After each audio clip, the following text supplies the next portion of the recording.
Genèse, chapitre 14. Dans le temps d'Amraphel, roi de Shinéar, d'Arjok, roi d'Élassar, de Kedorlaomer, roi d'Élam, et de Tidéal, roi de Gojim, il arriva qu'ils firent la guerre à Béra, roi de Sodome, à Birsha, roi de Gomorre, à Shinéab, roi d'Amda, à Sheméhéber, roi de Tseboïm, et au roi de Béla, qui est Tsoar. Ces derniers s'assemblèrent tous dans la vallée de Sidim, qui est la mer Salée.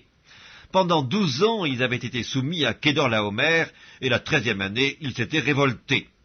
Mais la 14e année, Kedorlaomer et les rois qui étaient avec lui se mirent en marche, et ils bâtirent les Réphaïm à Ashterosh-Karnaïm, les Uzim à Ham, les Émim à Chavé-Kirjataïm, et les Horiens dans leurs montagnes de Séhir, jusqu'aux chaînes de Paran, qui est près du désert.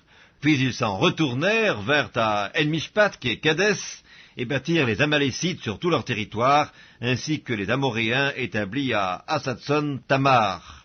Alors s'avancèrent le roi de Sodome, le roi de Gomorre, le roi d'Amda, le roi de Tseboïm, et le roi de Béla, qui est Tsoar. Et ils se rangèrent en bataille contre eux, dans la vallée de Sidim, contre Kedorlaomer, roi d'Élam, Tidéal, roi de Gojim, Amraphel, roi de Shinéar, et Arjok, roi d'Élassar, 4 rois contre 5. La vallée de Sidim était couverte de puits de bitume. Le roi de Sodome et celui de Gomorre prirent la fuite et y tombèrent. Le reste s'enfuit vers la montagne. Les vainqueurs enlevèrent toutes les richesses de Sodome et de Gomorre et toutes leurs provisions, et ils s'en allèrent. Ils enlevèrent aussi, avec ses biens, Lot, fils du frère d'Abram, qui demeurait à Sodome, et ils s'en allèrent. Un fuyard vint l'annoncer à Abram l'Hébreu. Celui-ci habitait parmi les chaînes de Mamré, l'Amoréen, frère d'Eshcol et frère d'Aner, qui avait fait alliance avec Abram. Dès qu'Abram eut appris que son frère avait été fait prisonnier, il arma 318 de ses plus braves serviteurs nés dans sa maison, et il poursuivit les rois jusqu'à Dan.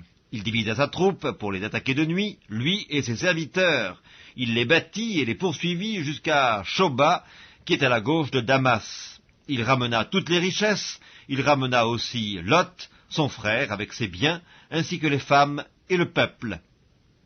Après qu'Abram fut revenu vainqueur de Kedorlaomer et des rois qui étaient avec lui, le roi de Sodome sortit à sa rencontre dans la vallée de Chavé, qui est la vallée du roi.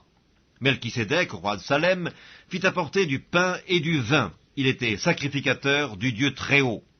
Il bénit Abram et dit « Béni soit Abram par le Dieu Très-Haut, maître du ciel et de la terre.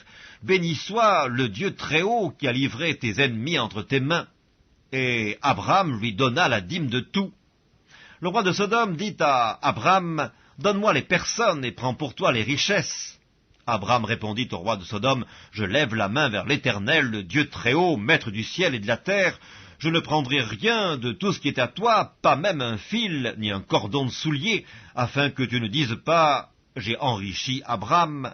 Rien pour moi, seulement ce qu'ont mangé les jeunes gens et la part des hommes qui ont marché avec moi, Aner, Eshcol et Mamré, eux, ils prendront leur part.